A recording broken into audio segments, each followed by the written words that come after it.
అంటే failure, expected and received. మీకు ఎప్పుడైనా ప్రెజెంటేషన్ ఏమైనా ఏదైనా కొత్త ఆపర్చునిటీకి వెళ్తున్నప్పుడు మీకు చెమట పట్టడం చేతుల్లో కానీ ఏమైనా భయం దడలాంటి పుట్టడం కానీ మీకు ఎప్పుడైనా అనిపించిందా?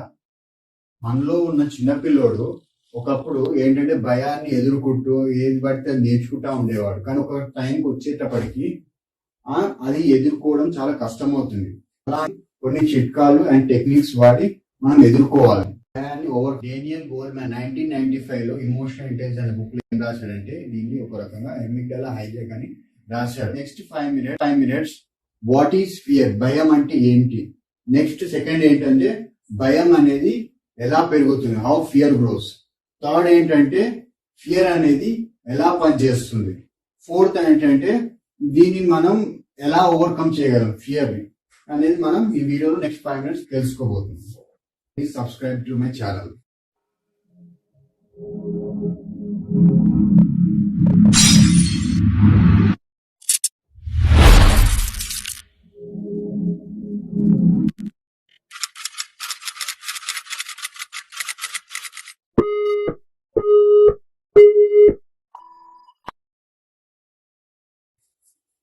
అందరూ ఎలా ఉన్నారు? నేను పవన్ మాట్లాడదు. Welcome back to my channel.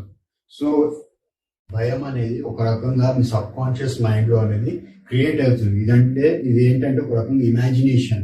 ఇది ఏంటంటే మీరు ఎట్లా అంటే ఒక రకంగా మ్యాగ్నెట్ గా పనిచేస్తుంది. మీరు ఏదైతే వద్దనుకుని భయపడుతున్నారో అదే మిమ్మల్ని రిటర్న్ వెంటాడుతుంది. ఎందుకంటే మీరు దాని గురించి దాని ప్రూఫ్ అనేది వెతుకుతా ఉంటుంది. దానివల్ల ఇంకా భయం అనేది పెరుగుతుంది మీలో. ఏంటంటే ఇవన్నీ భయం అనే ఆలోచనలు అనేవి మీలోంచి వస్తున్నాయి. మీకంటే భయం అనేది వేరేది ఉండదు, మీరు క్రియేట్ చేస్తున్నవి ఇవన్నీ. సో ఇమాజినేషన్ అనేది తీసేయండి. భయం అనేది ఎలా పనిచేస్తుంది ఏంటంటే పురాతన కాలం నుంచి మనిషి బతకడానికి ఈ ఫైట్ ఆర్ ఫ్లైట్ అనే రెస్పాన్స్ ఒకటి డెవలప్ చేసుకున్నాడు. ఇదేంటంటే ఎమిగ్డాలా నుంచి ఒక అడ్రినలిన్ అండ్ కార్టిసోల్ అనే హార్మోన్ రిలీజ్ చేస్తుంది. ఎప్పుడైనా డేంజర్ సిచ్యువేషన్ లాంటివి మీకు ఎదురైనప్పుడు ఏం చేస్తారంటే తొందరగా రియాక్ట్ అయ్యి ఆ సిచ్యువేషన్ నుంచి మనల్ని కాపాడడానికి హెల్ప్ చేస్తాయి స్ట్రెస్ హార్మోన్స్. ఇలా పనిచేస్తుంటే భయం అనేది ఇది ఒక రకంగా ఫైట్ ఆర్ ఫ్లైట్ రెస్పాన్స్. దీంట్లో ఉన్నప్పుడు ఏమైతుందంటే 2 హార్మోన్ రిలీజ్ అవుతాయి, అడ్రినలిన్ అండ్ కార్టిసాల్.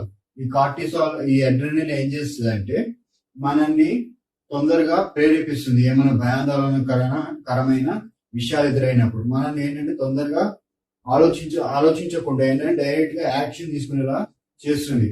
ఈ అడ్రినలిన్ కార్టిసాల్ అనేవి 2 ఒక స్ట్రెస్ హార్మోన్స్ అన్నమాట.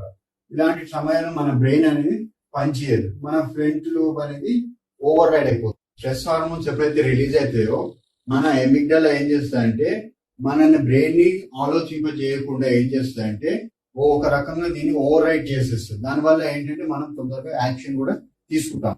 ఏమవుతుందంటే మన హార్ట్ బీట్ అనేది పెరుగుతుంది, చేతులకు చెమటలు పడితే మనకి గూస్ బంప్స్ అనేవి కూడా వస్తాయి. డేనియల్ గోల్మాన్ 1995 లో ఇమోషనల్ ఇంటెలిజెన్స్ అనే బుక్ లో ఏం రాశాడంటే దీన్ని ఒక రకంగా ఎమిగ్డాలా హైజాక్ అని రాశాడు. ఇందులో ఏంటంటే మన ఎమిగ్డాలా ఏం చేస్తున్నా బ్రెయిన్ ని హైజాక్ చేస్తుంది. దీనివల్ల ఏంటంటే సిచ్యువేషన్ డేంజర్ ఉన్నా లేకున్నా కూడా మన బ్రెయిన్ అనేది దానికి కొన్నిసార్లు స్ట్రెస్ కావడము, ఓవర్ రియాక్షన్ కావడం అనేది మనం గమనించుకోవచ్చు. మనం దీన్ని ఎట్లా కంట్రోల్ చేయగలమంటే ఒక రకంగా మన సెన్సెస్ ని అవేర్ చేసుకొని మనం అబ్జర్వ్ చేసుకోవాలి. మన బాడీ, మన ఫ్రంటల్ లోబ్ అంటే మన డెసిజన్ తీసుకునే విధానాన్ని ఒకసారి గమనించుకోవాలి. ఇది ఏంటంటే ఒక రకంగా ఆటో రెస్పాన్స్ కాదు ఇది, అండ్ క్విక్ ఫిక్స్ సొల్యూషన్ కూడా కాదు. మీరు మెల్లిమెల్లిగా ఇది ఎలా కంట్రోల్ చేసుకుంటామంటే నెక్స్ట్ ఫస్ట్ ఏంటంటే మన ఫ్రంట్ లోబ్ అనేది ముందు బ్రెయిన్ డెసిజన్ ఏదైతే తీసుకుంటుందో దాన్ని ఎంగేజ్ చేయాలి. కాన్షియస్ గా మనం ఏం చేస్తున్నామని ఆలోచించాలి. దానివల్ల ఏంటంటే మీరు ఒక రకంగా భయాన్ని అనేది కంట్రోల్ చేసుకోవాలి. నెక్స్ట్ ఏంటంటే కామ్ డౌన్ కావాలి. ఎట్లా అంటే మన బ్రీతింగ్ టెక్నిక్స్ ని అబ్జర్వ్ చేసుకోవాలి. ఏంటంటే ఇది ఒక రకంగా ఆటో రెస్పాన్స్ కాదని మనం కంట్రోల్ చేసుకోగలమని చెప్పి ఈ ఫ్లైట్ ఆర్ ఫైట్ రెస్పాన్స్ మనం కంట్రోల్ చేసుకోగలం కామింగ్ టెక్నిక్స్ ద్వారా. ఏంటంటే ఒక కామింగ్ మెకానిజమ్స్ అనేది మీరు ఒక డెవలప్ చేసుకోండి మీ రొటీన్లో. ఎలా అంటే కాసేపు మీరు నేచర్ లో నడవడం కావచ్చు, మెడిటేషన్ కావచ్చు, ప్రేయర్ చేయడం కావచ్చు. ఇలాగా మీకు భయం వేసినప్పుడు అలా ఏంటంటే కొన్ని టెక్నిక్స్ అనేవి వాడండి.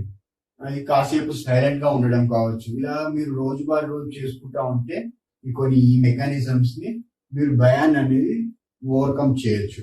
చేసంటే take it till you make it.